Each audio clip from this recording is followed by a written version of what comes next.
सर्व काही एकमतानं झालंय। मी मराठा समाजाच्या लढाईत खूप आधीपासून आहे। मराठा समाजाला आर्थिक सामाजिक मागासलेपणाच्या निकषावर आरक्षण दिलं गेलं पाहिजे। या लढाईत मी अनेक वर्ष लढलो। त्यांना 10% आरक्षण दिलं आणि ओबीसींच्या कुठल्याही आरक्षणाला धक्का न लावता हे आरक्षण दिलं गेलेलं आहे। खऱ्या अर्थानं जागतिक सामाजिक न्याय दिवसाच्या दिवशी महायुती सरकारनं एक सामाजिक न्याय दिला। एवढा अभूतपूर्व निर्णय झाल्यानंतर टीका करायला काही उरलं नाही। म्हणून या ठिकाणी कोणीही सोम्या गोम्यानं उठायचं आणि काही टीका करायची आणि सभागृहात मात्र काही बोलायचं नाही। याचा अर्थ समजून घ्या की फक्त स्वतःचा बाजार हा व्यवस्थित चालावा म्हणून चाललेला उद्योग आहे।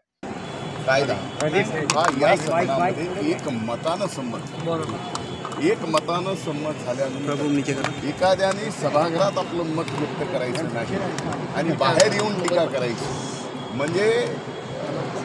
आपल्या त्यांच्या मनात नेमकं काय की कुणाच्या बाजूने हा विचार त्यांनी त्यांचा विरोध होता किंवा माननीय मुख्यमंत्र्यांनी हे जे विधेयक आणले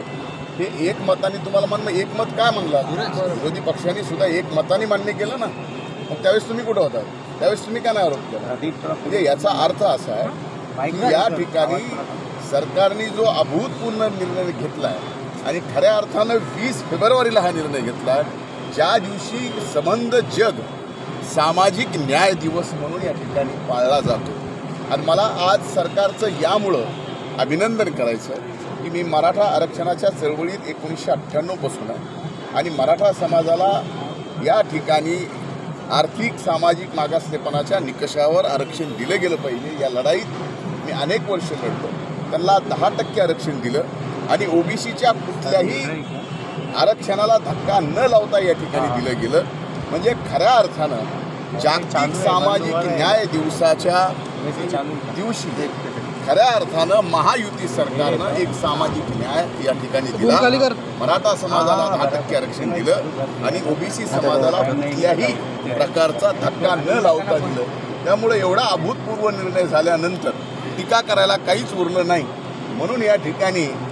कुणीही सोम्या गोम्याने उठायचं आणि काही टीका करायची नाही आणि सभागृहात मात्र काही बोलायचं नाही याचा अर्थ समजून घ्या की फक्त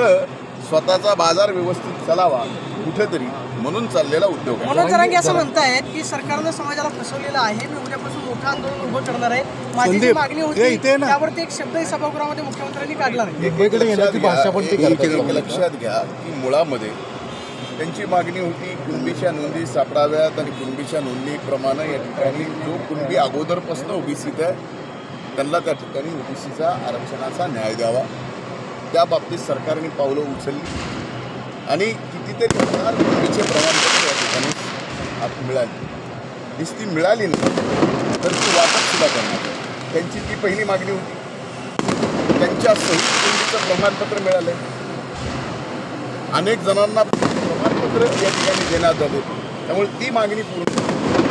संबंध मराठा समाजाला आरक्षण द्यावं ही त्यांची मागणी होती ती या सरकारने माननीय मुख्यमंत्री महोदयांनी शिवाजी महाराजांची शपथ घेऊन या ठिकाणी आम्ही हा मराठा समाजाला आरक्षण देऊ आणि तो निर्णय 3 महिन्याच्या आत महायुती सरकारने माननीय मुख्यमंत्री साहेबांच्या उपमुख्यमंत्री फडणवीस साहेबांच्या पवार साहेबांच्या नेतृत्वाखाली या सरकारने पूर्ण करून टाकलं हे खऱ्या अर्थानं ज्या त्यांच्या मागण्या होत्या त्या पूर्ण केलेल्या विषय ज्या वेळेस एखादी अधिसूचना निघली सगळ्या सोयीच्या संदर्भात आणि ती अधिसूचना निघाल्यानंतर त्यावेळेस आक्षेप ज्यावेळेस येतात त्या आक्षेप निकाली काढल्याशिवाय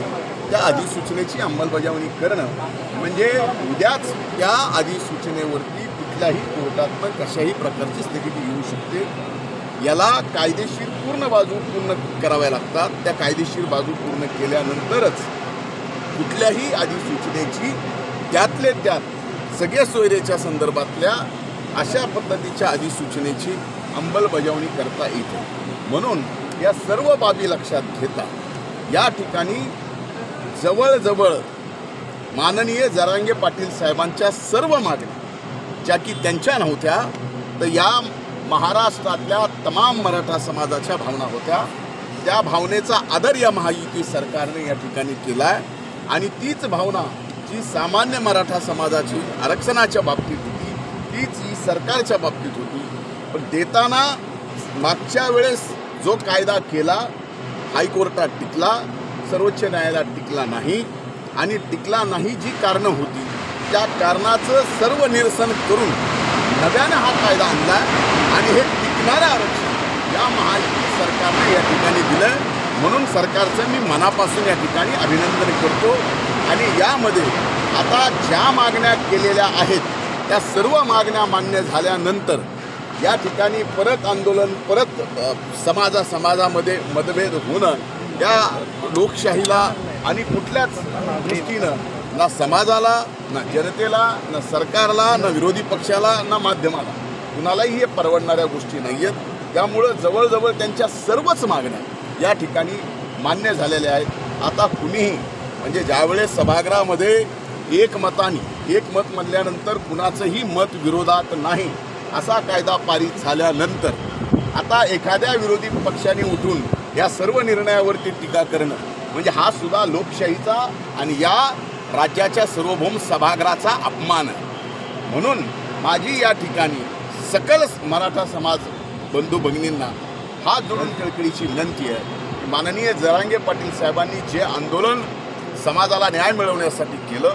ज्या भावना तीव्र तुमच्या होत्या त्या भावनेचा या सरकारने विनम्रपणे आदर करून 10% आरक्षण तेही टिकणारं आणि ते टिकवणारच ते दिलेलं आहे. आणि प्रमाणपत्राच्या बाबतीतही दिलेलं आहे. आणि जे 6 लाख या ठिकाणी आक्षेप आलेत ते सुद्धा लवकरात लवकर निकाली काढून त्या सगळ्या सोयऱ्याच्या अध्यादेशाच्या संदर्भामध्ये सुद्धा आक्षेप निघाल्यानंतर कारवाई सरकार करेल. धन्यवाद.